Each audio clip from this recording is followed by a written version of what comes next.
ബഹുമാനപ്പെട്ട ഉസ്താദുമാരെ, പ്രിയപ്പെട്ട രക്ഷിതാക്കളെ, കൂട്ടുകാരെ, അസ്സലാമു അലൈക്കും വറഹ്മത്തുള്ളാഹി തആല വബറകാതുഹു. ലോകം മുഴുവൻ മുത്ത് മുഹമ്മദ് മുസ്തഫ സല്ലല്ലാഹു അലൈഹി വസല്ലമ തങ്ങളുടെ കീർത്തനങ്ങൾ പാടിയും പറഞ്ഞും കൊണ്ടിരിക്കുന്ന ഈ സന്തോഷവേളയിൽ ഞാനും ചിലത് പങ്കുവെക്കാം. നാഥൻ തൗഫീഖ് നൽകട്ടെ, ആമീൻ. ഞാനൊന്ന് ചോദിക്കട്ടെ, ലോകം ഒന്നടങ്കം ഇത്രത്തോളം സ്നേഹിക്കുന്ന ഒരു വ്യക്തിയുണ്ടോ?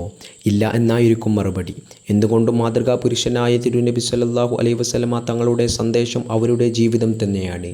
മറ്റുള്ളവർക്ക് വെളിച്ചം നൽകി സ്വയം ഉരുകിത്തീർന്ന ഒരു മെഴുകുതിരിയാണ് തിരുനബി സല്ലല്ലാഹു അലൈഹി വസല്ലമ തങ്ങൾ. ഉമ്മത്ത് എന്ന ഒരൊറ്റ വിചാരം മാത്രമായിരുന്നു നബി സല്ലല്ലാഹു അലൈഹി വസല്ലമ തങ്ങൾക്കുണ്ടായിരുന്നത്. അതിനാൽ തന്നെ ഉമ്മത്തീങ്ങളായ നാം തിരുനബി സല്ലല്ലാഹു അലൈഹി വസല്ലമ തങ്ങളെ സ്നേഹിച്ചു ജീവിക്കൽ അനിവാര്യമാണ്. നബി സല്ലല്ലാഹു അലൈഹി വസല്ലമയെ സ്നേഹിക്കുക എന്ന് പറഞ്ഞാൽ അതിനർത്ഥം നബിചര്യ പിൻപറ്റുക എന്നതാണ്. നബി സല്ലല്ലാഹു അലൈഹി വസല്ലമ തങ്ങളുടെ ജീവിതം സത്യസന്ധത, സഹനം, ദാനശീലം, ദയ എന്നിവയുടെ മാതൃകയാണ്.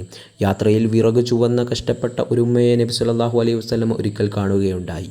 ആ ഉമ്മയോട് ഞാൻ വീട്ടിൽ എത്തിച്ചു തരാം എന്ന് പറഞ്ഞുകൊണ്ട് സഹായിച്ച സംഭവം നബി സല്ലല്ലാഹു അലൈഹി വസല്ലമ തങ്ങളുടെ ലാളിത്യവും സ്നേഹവും കാണിക്കുന്നു. നാം നബിയെ സ്നേഹിക്കുന്നു എന്ന് പറയുമ്പോൾ അത് നമ്മുടെ പെരുമാറ്റത്തിലും സംസാരത്തിലും പഠനത്തിലും പ്രതിഫലിക്കണം.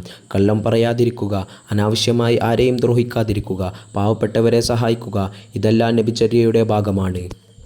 ഈ നബിദിനം നമ്മെ കൂടുതൽ നല്ല മനുഷ്യരാക്കട്ടെ എന്ന് പ്രാർത്ഥിച്ചുകൊണ്ട് ഞാൻ എൻ്റെ കൊച്ചു പ്രസംഗം ഇവിടെ അവസാനിപ്പിക്കുകയാണ്. വആഖിറു ദഅ്വാനാ അനിൽ ഹംദുലില്ലാഹി റബ്ബിൽ ആലമീൻ. അസ്സലാമു അലൈക്കും വറഹ്മത്തുള്ളാഹി തആല വബറകാതുഹു.